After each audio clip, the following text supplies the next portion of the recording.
desenvolvimento de Uberlândia com muita paixão, mas essa paixão por Uberlândia me contagiou sempre. Então, na minha cabeça, não tem outra cidade que se possa comparar a Uberlândia.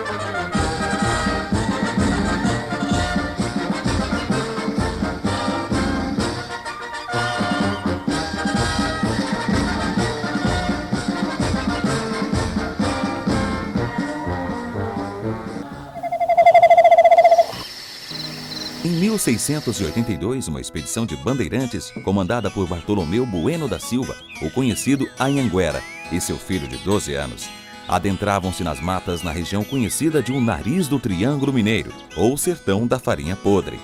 Esta região era habitada pelos índios Caiapó. Sertão da Farinha Podre. Devido ter sido encontrado no município de Sacramento um esconderijo com uma bruaca de couro cru contendo farinha deteriorada deixada pelos bandeirantes para se alimentarem no retorno das expedições, razão de ter dado o nome desta região, de Ribeirão da Farinha Podre, ou Sertão da Farinha Podre. Em 1807, foi divulgada uma notícia de que os índios Caiapó haviam abandonado a região e migraram em direção a Goiás e Mato Grosso. Em 1817, os primeiros poceamentos tiveram início com a vinda de 3 famílias da região de Campo Belo. João Pereira da Rocha demarcou a área alcançada no dia 4 de outubro de 1818, dia de São Francisco de Assis. Ali ele instalou a sede das Sesmarias e denominou por Fazenda São Francisco, dando origem ao nosso município. Erguia-se ranchos com parede de pau a pique e cobertura de capim-sapé ou de folhas de palmeiras. Primeiro abrigo daquelas famílias com seus escravos, que derrubaram matas, atearam fogo, sulcaram a terra e cultivaram lavouras de cana, café, milho, mamona, mandioca, feijão, algodão, também plantaram anil, abóboras e cabaças. Firmou-se um elo comercial com Rio e São Paulo, levando daqui o anil e trazendo na volta o valioso sal. A demanda do carro de boi e a necessidade de especialista em ferragens própria para este transporte, a qual a família Carrejo eram especialistas. A notícia se espalha, chegando ao conhecimento de Francisco Alves Pereira. Partiu em busca dos mesmos. Foi então que conheceu a família Carrejo e contava em seu meio com excelentes ferreiros. Convidou-os para se mudarem para esta região e, para facilitar a vinda destes, ofereceu facilidades para a aquisição de terras. A oferta é aceita. Felisberto Alves Carrejo e seus irmãos vieram para esta região e adquiriram terras em 27 de junho de 1835. As quais eram parte das terras do senhor João Pereira da Rocha e as propriedades de Joaquim José da Silva e José Diogo da Cunha. Começavam as atividades de produção e a primeira indústria ainda foi efetuada em parcelas através de doações de pessoas da comunidade e ao seu redor o primeiro cemitério local. Em volta deste local surgiram um povoado dando origem de Arraial de Nossa Senhora do Carmo de São Sebastião da Barra de São Pedro de Uberabinha. No local hoje, bairro Tabajaras. Na jurisdição dos trabalhos estava o vigário José Martins Carrejo, filho de Felisberto Alves Carrejo, que fora ordenado em 27 de dezembro de 1849, decente do Seminário Diocesano de Vila Boa de Goiás. As ruas que compunham o arraial eram elas: Rua do Cota, hoje Dom Barreto, Rua São Pedro, hoje General Osório, Rua das Pitangas, hoje Augusto César, Rua Boa Vista, hoje Felisberto Alves Carrejo, Rua do Sertãozinho, hoje José Ayubi, Praça das Cavalhadas, hoje Praça Coronel Carneiro, Praça do Rosário, hoje Praça Doutor Duarte, Praça da Matriz, hoje Praça Cícero Macedo. Criado o Distrito de Paz de São Pedro de Uberabinha, subordinado ao município de Uberaba. 1883. A primeira agência postal, o Correio, é instalado no município. 1884. Iniciava-se as atividades da primeira casa comercial de secos e molhados, de propriedade do Sr. Custódio Pereira e Anísio Vilela. 1888. Acontece a emancipação da vila de São Pedro de Uberabinha, por decreto do governo provincial, graças a Augusto César Freitas e Souza e o padre João Dantas Barbosa, o vigário Dantas. 7 de março de 1892. Primeira Câmara Municipal. O primeiro juiz da comarca, o magistrado Duarte Pimentel de Ulloa, permaneceu no cargo por 36 anos e a ele coube a instalação do primeiro fórum na Praça dos Bambus, hoje atual Praça Tubal Vilela. Em 1895, foi inaugurada a primeira estrada de ferro, fundada por José Teófilo Carneiro. 1897, o primeiro jornal da cidade, A Reforma. Após a exibição deste semanário, surge outros, Gazeta de Uberabinha, Cidade de Uberabinha, A Semana, e A Nova Era. Os jornais foram sem dúvida um meio de informações, os quais notificavam os acontecimentos. Era impresso notícias regionais, nacionais e internacionais. A luz elétrica chegou à cidade em 1909 pela Companhia Força e Luz de Uberabinha. Pertencia à família do Coronel Carneiro. Foi construída então a primeira usina de Cachoeira do Salto, com potência de 1000 HP, e serviu a cidade por 40 anos. E o Coronel Zé Teófilo Carneiro, que era um líder, era um homem formidável, mas não, eles fizeram um teste da ponte lá que deve ser lembrado. É interessante, foi inteligente. Eles não tinham como conferir a capacidade da ponte. E o que eles fizeram?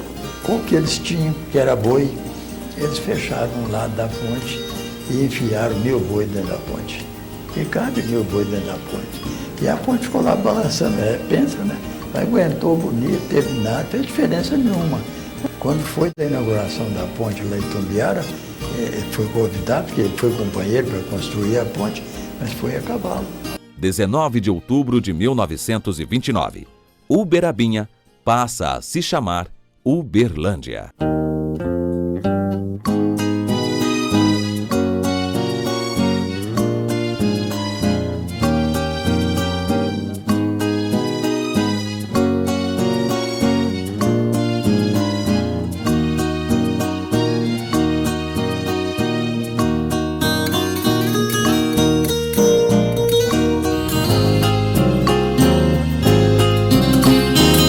Uberlândia tinha 3 homens naquela época.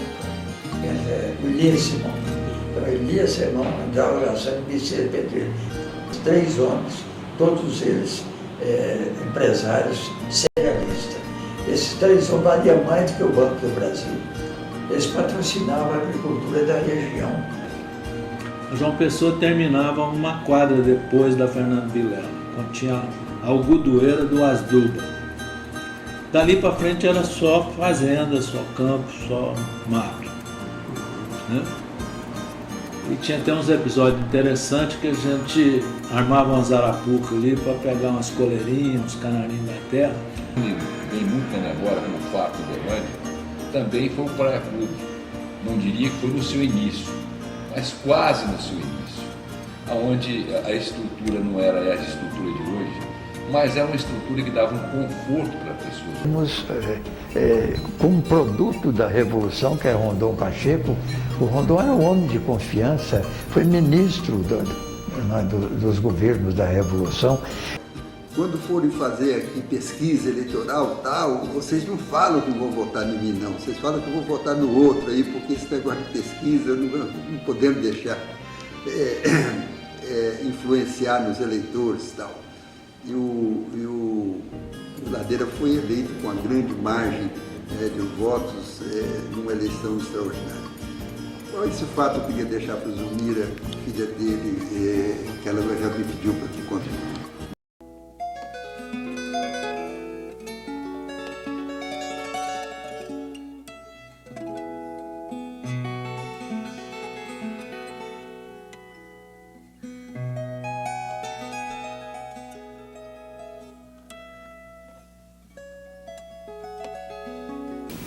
Olha, quando nós lançamos o Distrito Industrial, quando nós lançamos o Parque do Sabiá, quando nós construímos o estádio João Avelange,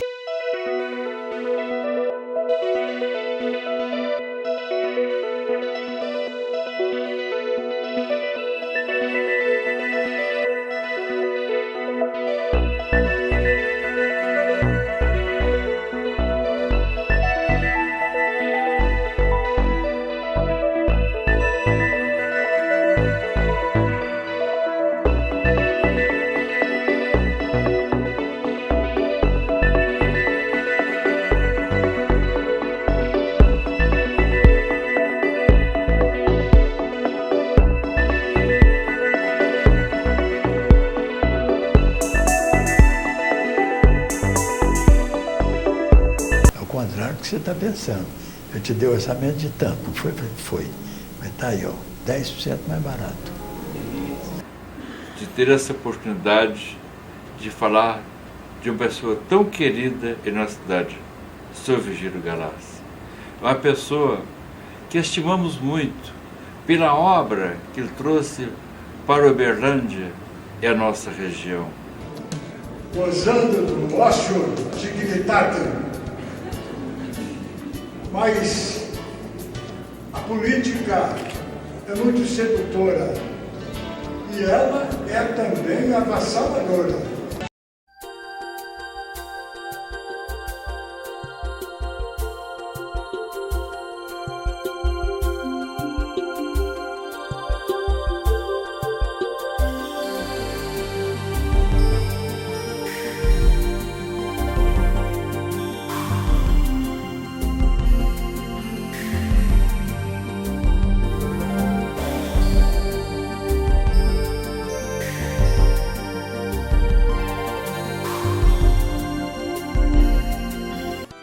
Esta é Uberlândia, uma cidade que passou por tempos de sertão da farinha podre, por tempos de Uberabinha, por tempos de independência, de ditadura, e ainda assim se posicionou em uma invejável situação. Uma cidade modelo para todo o Brasil. Seremos eternamente gratos às pessoas que aqui marcaram suas raízes e acreditaram na terra fértil que Uberlândia se tornará.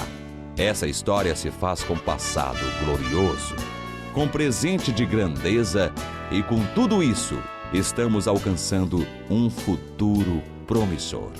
Parabéns, Uberlândia, pelo seu sucesso!